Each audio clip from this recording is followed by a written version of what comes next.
Assalamualaikum warahmatullahi wabarakatuh.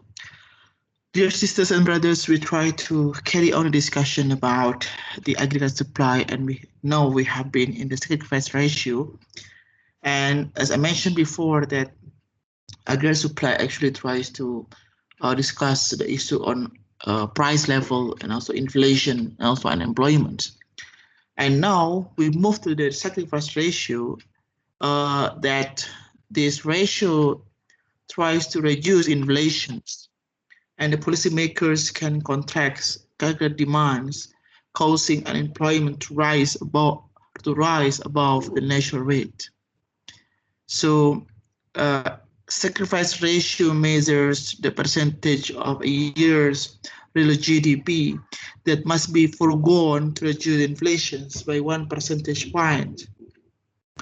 So, this sacrifice ratio actually deals with the aggregate demand curve in order to combat the inflation rate. And the next one, suppose policymakers wish to reduce inflation from 6 to 2%. If the sacrifice ratio is 5, then reducing inflation by 4 points requires a lot of 20% of 1 year's GDP. And this could be achieved several ways. The first is GDP by 20% for 1 year, or reduce GDP by 10% for each 2 years, or reduce GDP by 5% for each 4 years. The cause of this inflation is loss of GDP.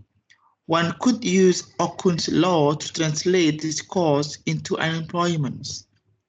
So, in order to reduce the inflation, the demand side must be sacrificed, namely in terms of the GDP. And here we have ways of modeling the formation of expectations as part and parcel with the level. The first is the adaptive expectations. People base their expectation of future inflations on recently observed inflations. And the second one is the rational expectation. People base the expectation on all available informations, including information about current and prospective future policies. So adaptive tries to adjust the existing inflations based on the future expectations. And rational expectation is the expected inflation happens today due to the available information happens. And here we have the panelists, these inflations,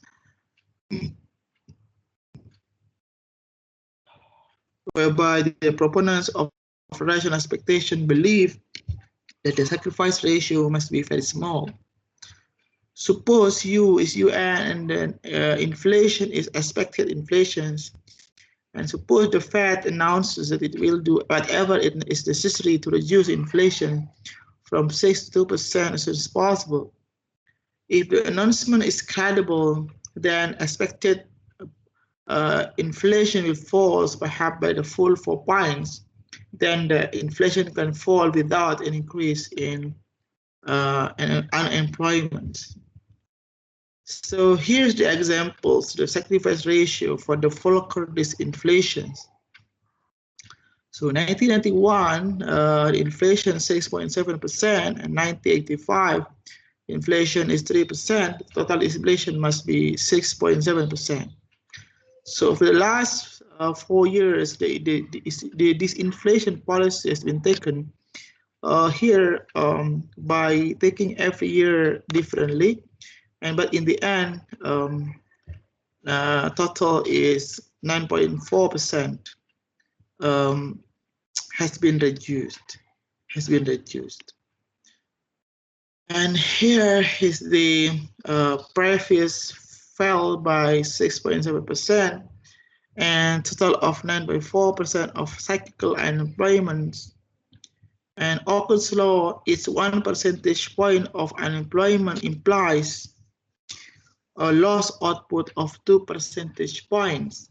So the 9.45% cyclical unemployment translates to 19% of a year's GDP.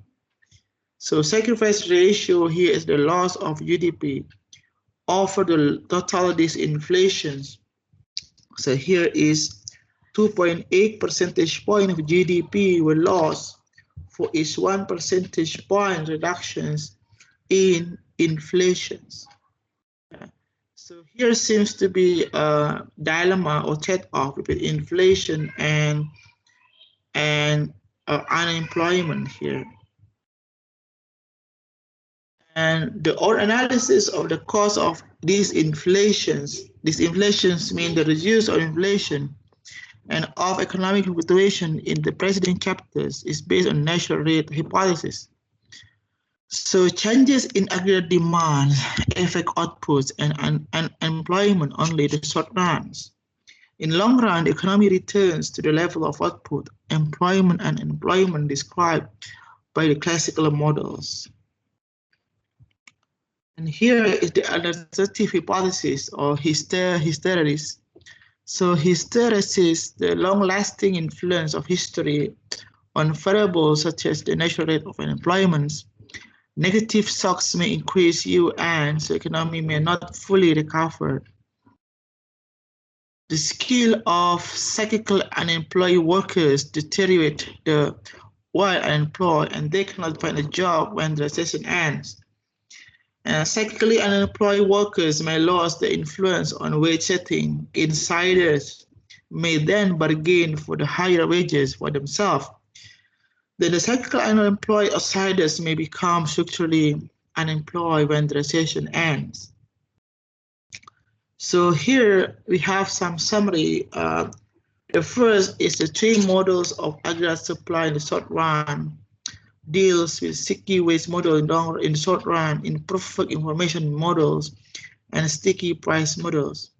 So that in the short run, there is a negative relationship between inflation and unemployment because of these three factors. All three models imply the output rise above the natural rate when the price level falls below the expected price levels. Yeah.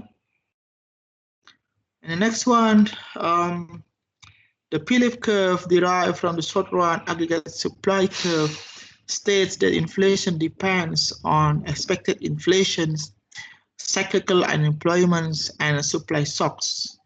Yeah, supply shocks. The present policymakers with short run trade-off with inflation and unemployment. And how people form expectation inflation is by using adaptive expectation. So based on recently observed inflation implies inertia. So inertia means the inflation are adjusted. So we adjust our expectations because we have already understood the future inflations. So the existing inflation is adjusted. And rational expectation here based on the available information implies that this inflation may be painless. Yeah. And next one here is the natural rate hypothesis and hysteresis. The natural rate hypothesis states that changes in aggregate demands can only affect output and employment in short runs. And hysteresis states that aggregate demand can have permanent effects on output and employment. Okay, I think that's all our discussion today. Thank you very much for your kind attention. Assalamualaikum warahmatullahi wabarakatuh.